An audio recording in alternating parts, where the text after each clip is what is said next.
this particular story is called the Earth Dragon, and it's northern California coast, which is not quite to Alaska, but it's there. So before this world was formed, there was another world with a sky made of sandstone rock. Now think about that. They knew that there were other realms back then, way back. Okay, so we have to understand that they understood things differently. Now, they had two gods, Thunder and Nakachino. Saw that old sky being shaken by thunder. The rock is old, they said. We'll fix it by stretching it above, far to the east. They stretched the sandstone, walking on the sky to do it. Interesting that the Bible calls the firmament the sky, just saying. Mm-hmm. And under each of the sky's four corners, they set a great rock to hold it up. Then they added the different things that would make the world pleasant for people to live in. In the south, they created flowers. In the east, they put clouds so that people wouldn't get headaches from the sun's glare. To form the clouds, they built a fire, then opened a large hole in the sky so that the clouds could come through. In the west, they made another opening for the fog to drift in from the ocean. And I've been on the California coast, and oh my God, the fog. Now the two gods were ready to create people. They made a man out of earth and put grass inside him to form his stomach. They used another bundle of grass for his heart, round pieces of clay for the liver and kidneys, and a reed for the windpipe. They pulverized red stone and mixed it with water to form his blood. Now that's interesting. It is. After putting together man's parts, they took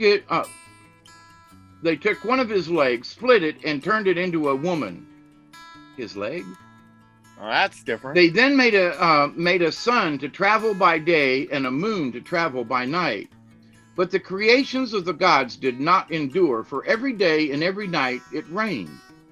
All the people slept. Floodwaters came, and great stretches of land disappeared.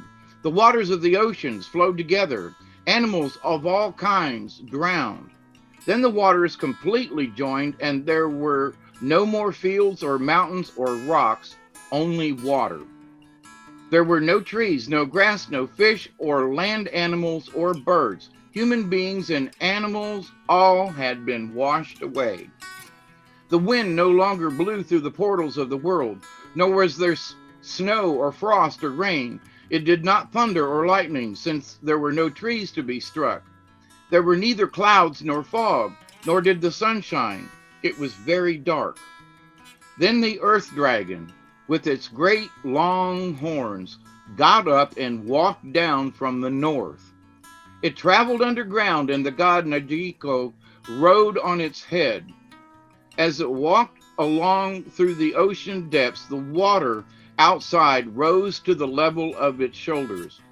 When it came to shallower places, it turned its head upward, and because of this, there was a ridge near the coast of the north upon which the waves break.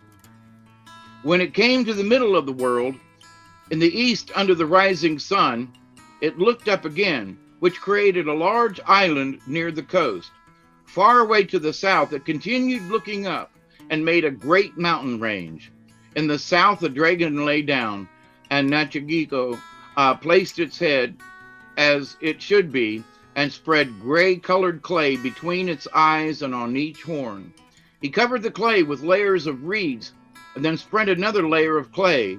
On that he put some small stones, and then set blue grass and brush and trees in the clay. I have finished, he said. Let these be mountain peaks on the earth's head. Let the waves of the sea break against them. The mountains appeared, and the brush sprang up on them. The smell of the small stones he had placed on earth's head became large, and the head itself was buried from sight. Now people appeared, people who had animal names. Later, when Indians came to live on the earth, these first people were changed into their animal namesakes. Seal, sea lion, and grizzly bear built a dance house.